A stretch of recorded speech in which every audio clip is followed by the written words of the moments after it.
right now we're going to be talking about cryptocurrency and how currency evolved over the years. If you haven't subscribed, please subscribe down below. Let's go ahead and jump straight into it right now. Talking about crypto. I know y'all all want to hear about it right now.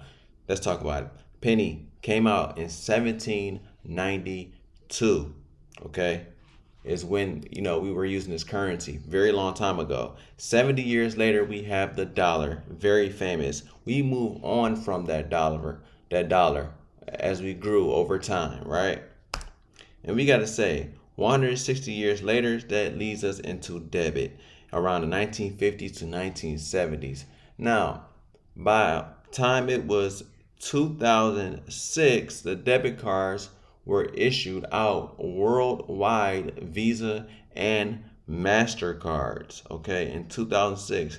2 years later, what happens? We get cryptocurrency, which was in 2008, okay. 2008, we have cryptocurrency. Now you've seen how much the other years jumped so far. Now it jumps from 2 years in 2008. So 14 years later in 2022, this is what we have now in cryptocurrency. Bitcoin is where it's at, right? And you've seen how profitable Bitcoin was in a shorter amount of time. Okay. So I believe there is definitely still room to grow. And when it comes to the government stating here, they want to control us. You see it right here. It says us. They already have control over the U.S., most part of the world, or the world, right? Because we wouldn't have this system if it wasn't with the government being part of that system anyways when it comes to money. Okay? Any type of money, even though they said that the money is not being regulated and all these things, in order to build the system, I truly do believe that it has to be some type of regulation, regardless of what it is. Even though people say that, you can't see who sent this and did this and that, you still can see all those things while going through these transactions. But I do believe the future of cryptocurrency is inevitable because it came this far, while the government is now looking into this system of money. I mean, like I said, it's inedible. Let's go ahead and read this. The Federal Reserve plans as early as this week to launch a review of potential benefits and risk of issuing U.S. digital currency. You hear that? U.S. digital currency. We read that not too long ago, too.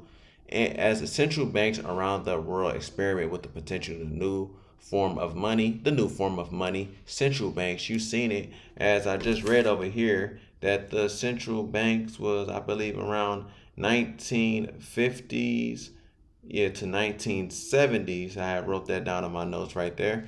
The central banks are the same banks that are looking towards this new financial system, so that way they can benefit too. At least that's what makes sense, because a lot of people still to this day say that they don't invest in cryptocurrency and they're just not interested at all.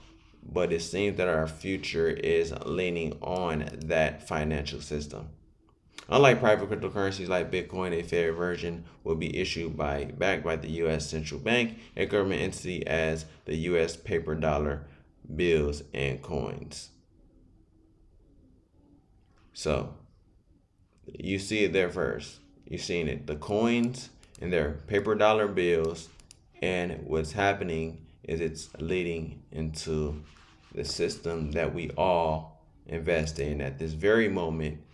Within so many years, you've seen it. Within 160 years, we've seen 160 years it turns into debit cards, and we already have the crypto system working right now in 2022. So you can only imagine within 10, 20 years, maybe even 40 years, give it that, it's going to grow. Maybe you might have a certain market, we're not really sure, but we can say safely that the system keeps evolving. And the only evolution that I can see as far as crypto go is this. So I hope that y'all all enjoyed this video. Hope that y'all got something from it. Man, hit that like, comment, subscribe. Let me know down below. I really want to know y'all thoughts on how money keeps evolving through generations. Okay. Hope that you all have a great day, and I'm out. Peace.